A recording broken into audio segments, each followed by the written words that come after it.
Buenos días, bienvenidos al programa Tu Salud Primero. Soy el doctor Raúl Galdo Buitrón, cirujano oncólogo del Hospital Nacional Daniel Alcides Carrión. Me desempeño en el área de oncología. El día de hoy vamos a tocar el tema de lesiones premalignas de cuello uterino. Para empezar, vamos a iniciar hablando de por qué es importante hablar de las lesiones premalignas del cuello uterino. Es importante porque preceden al cáncer de cuello uterino. El cáncer de cuello uterino es el cuarto cáncer más frecuente en mujeres en el mundo, por detrás del cáncer de mama, de pulmón y colorectal. En el país la situación no es muy diferente, puesto que ocupa el segundo lugar por detrás del cáncer de mama. Según el último reporte de Globocan 2020, se registraron 4.270 casos nuevos en el año 2020. Vamos a hablar un poco al cuello uterino. El cuello uterino es la porción más distal del útero. El útero es el órgano de la gestación, ¿no? El cuello uterino, entonces habíamos dicho que es la parte más distal del útero. Está atravesado por un canal, el canal cervical. A nivel del cuello uterino se encuentra la zona de transformación, que es el lugar donde el epitelio cilíndrico simple, que está en el interior del cuello uterino, que se caracteriza por producir moco, se transforma en el epitelio escamoso, estratificado, no queratinizado del exocervix. En esta zona de transformación de un epitelio a otro es donde se produce el cáncer de cuello uterino, a raíz de la infección principalmente por el virus del papiloma humano. En esta zona de transformación se van a producir cambios en el aspecto de las células, conocidos como displasias, que van desde cambios leves, moderados o severos, de acuerdo a la profundidad de la lesión. A estos se conocen como los famosos NIC1, NIC2 y NIC3. Entre los factores de riesgo más importantes tenemos que resaltar la infección por el virus del papiloma humano, sobre todo en los subtipos de alto riesgo, que son conocidos como 16 o 18. Incluso hay más genotipos de alto riesgo, solo que estos son los que causan mayor número de casos. Vamos a hablar un poco más acerca del virus del papiloma un poquito más adelante. Pero no hay que olvidar que es el factor de riesgo más importante y crucial para el desarrollo de las lesiones premalignas y el cáncer de cuello uterino. Otros factores de riesgo resaltan los antecedentes de infecciones de transmisión sexual, entre ellas el virus de inmunodeficiencia humana, el VIH, el virus del herpes simple tipo 2. Se dice que la infección por herpes genital es un predictor por sí solo de infección por virus del papiloma humano. Se cree que es por un tema de una infección local, una inflamación local que se genera en el cuello uterino predispone a mayor infección por virus del papiloma humano. Habíamos dicho que la infección por virus del papiloma humano es el factor de riesgo principal para el desarrollo de lesiones premalignas que se van a convertir en cáncer. Por ende, toda condición que genere mayor exposición a este virus del papiloma humano, que es un virus de transmisión sexual, va a significar mayor riesgo. Por ende, el inicio temprano de la actividad sexual va a significar mayor riesgo de infección por virus del papiloma.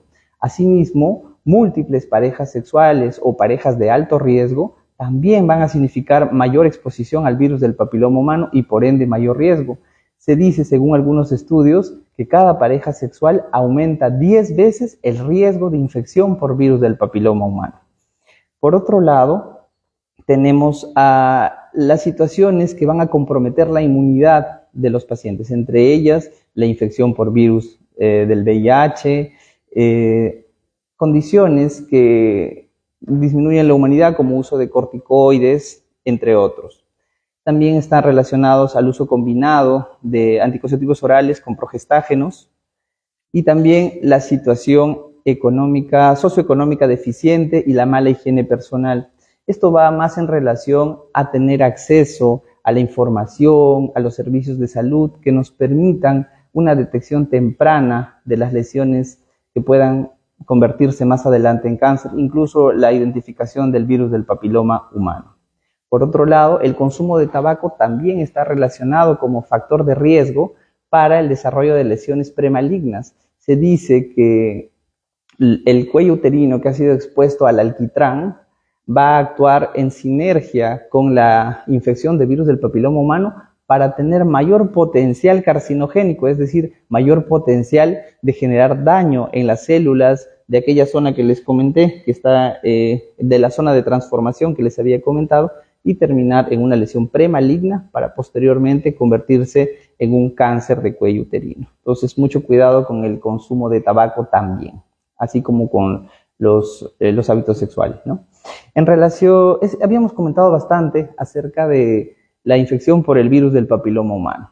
Este virus del papiloma humano pertenece a la familia de los papilomavirus. El virus del papiloma humano tiene más de 100 subtipos, de los cuales se dividen en los de alto riesgo y los de bajo riesgo. Los de alto riesgo son alrededor de 15. Estos son de alto riesgo porque pueden producir mayor riesgo de generar cáncer de cuello uterino. Los de bajo riesgo generalmente o son asintomáticos, no producen cambios o producen las verrugas, los condilomas. En relación a los de alto riesgo destacan el subtipo 16 y 18, que son los que producen cáncer de cuello uterino, lesiones premalignas y cáncer de cuello uterino en mayor porcentaje. Pero ¿qué pasa con una infección por el virus del papiloma humano? La infección por virus del papiloma humano es de contagio sexual. Es una infección muy frecuente. Se dice que más del 79% de mujeres han sido sexualmente activas, han sido expuestas al virus del papiloma humano en algún momento de su vida. Sin embargo, ¿tenemos esta misma cantidad de lesiones premalignas? La respuesta es que no, debido a que la mayoría de infecciones de virus del papiloma humano son transitorias y asintomáticas.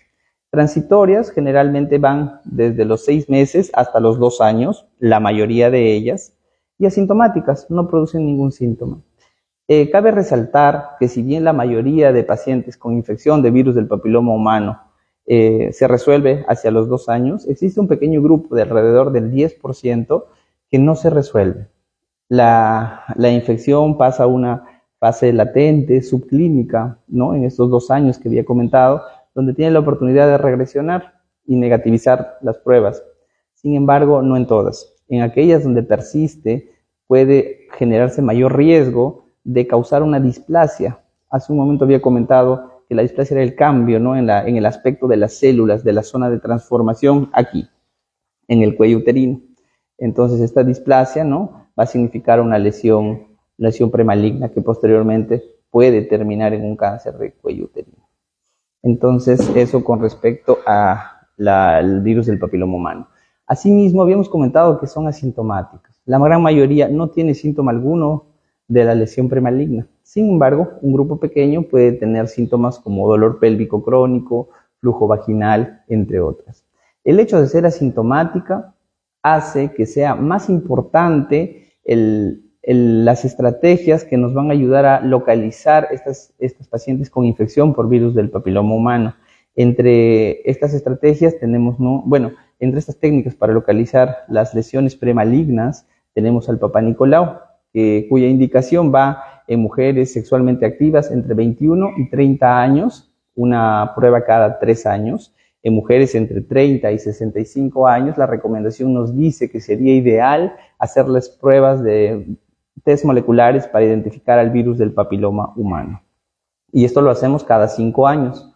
Ahora, si no se dispone de las pruebas moleculares para identificar al virus del papiloma humano, podemos recurrir al Papá Nicolau también con una periodicidad de cada 3 años. ¿Cómo prevenimos la infección por virus del papiloma humano? Tenemos principalmente a las vacunas. Entre ellas destacan la bivalente, la tetravalente, la nonavalente. En nuestro país, según el esquema de vacunación, tenemos a la bivalente, que va a contener, ¿no?, parte del virus del papiloma humano, sobre todo en los genotipos de alto riesgo que habíamos comentado, el 16 y el 18. Esto se tiene que aplicar idealmente en pacientes mujeres de 10 años que cursan el 4º grado, ¿no? Y eso en una primera dosis y una segunda dosis 6 meses después. Básicamente, esas son nuestras medidas de prevención. Asimismo, acudir a controles. Estamos diciendo que con o sin síntomas, cada paciente debe acudir a un Papa Nicolau por lo menos cada 3 años. Si tiene entre 21 y 30 años, lo recalcamos, y pacientes entre 30 y 65 años, idealmente con una prueba molecular. Les agradezco por su atención, que tengan buen día.